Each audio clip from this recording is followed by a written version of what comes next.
Recognizing third-party House Leader.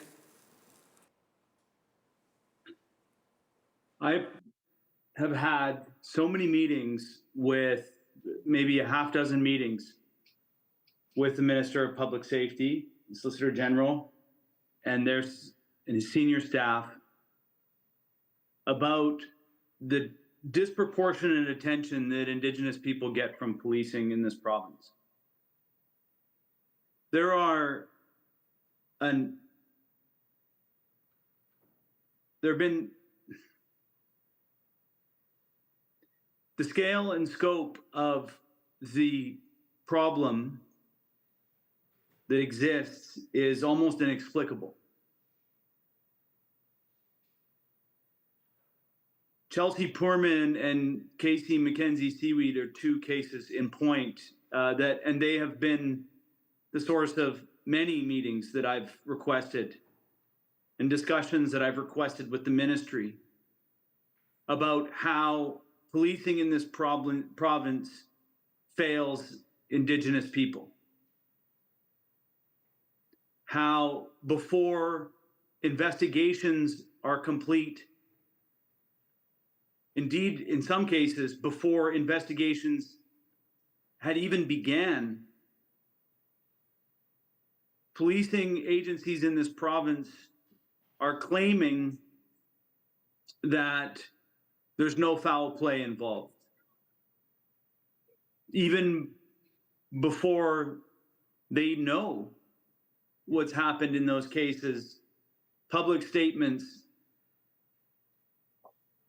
diminish the individual that was the victim of an unfortunate end of their life.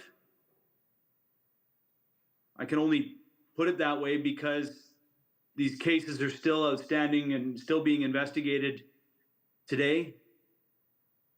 I raised the issue around Chelsea Poorman, especially, that how can anybody have any confidence in a police service once they've said that they're confident that they have no idea what's happened, but they're confident that there's no foul play involved.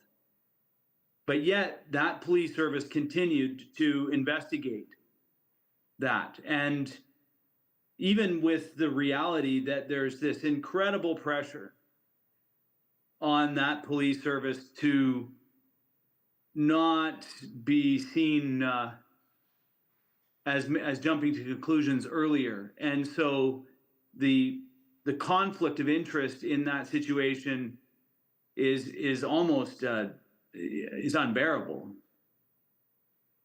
And again, this past summer, a soccer tournament that my daughter was playing soccer in, just a few hundred meters, a young girl's body was found. And even though the RCMP have apologized for jumping to making a determination about what happened before they had any clue,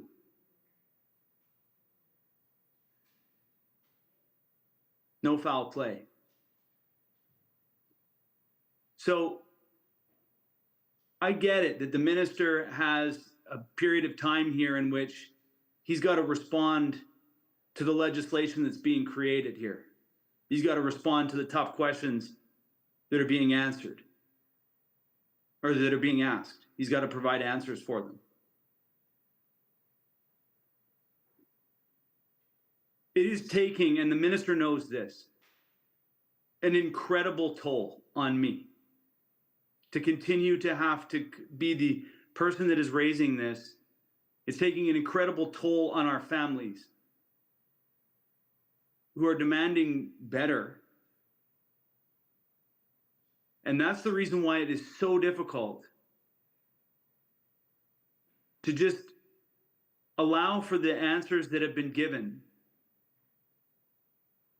that the tools are being handed over, the discretion is being handed over to police agencies that have demonstrated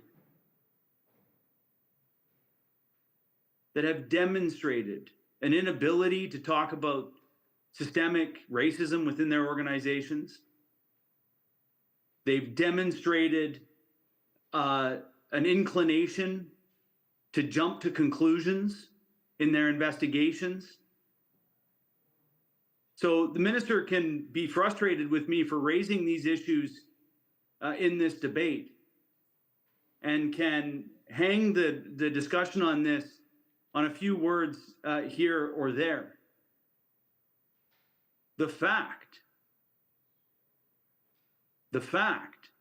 is that Indigenous people in this province aren't given the benefit of the doubt. Impoverished people in this province are not given the benefit of the doubt. Impoverished Indigenous people, homeless people that so disproportionately outweigh every other demographic within the homeless population, displaced from their home communities, displaced from their territories, are the last people in our society that are given the benefit of the doubt.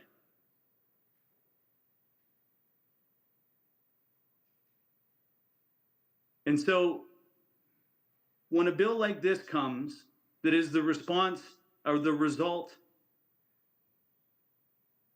of a complete failure to deliver the social services that are needed for people to not be homeless, to not have just a basic form of shelter, an absolute just basic form of shelter. We can't deliver that.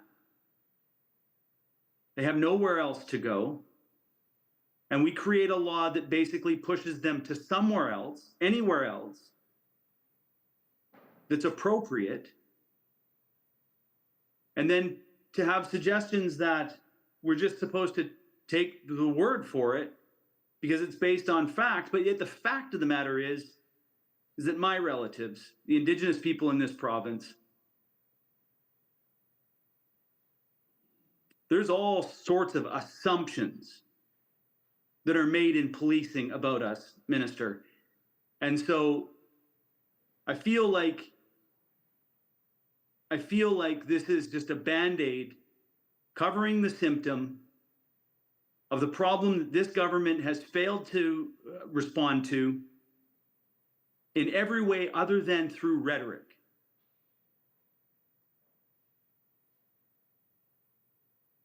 And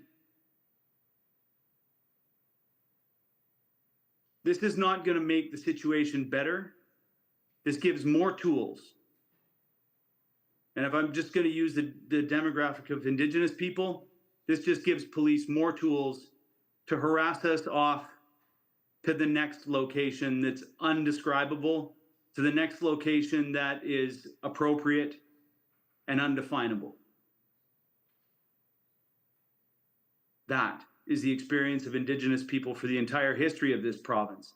And that might be the reason why groups like the Union of BC Indian Chiefs don't support this legislation. And I've asked this government to do what they know that they should be doing rather than creating laws that push the majority of these people, push Indigenous people further into the margins, make vulnerable people more vulnerable to death.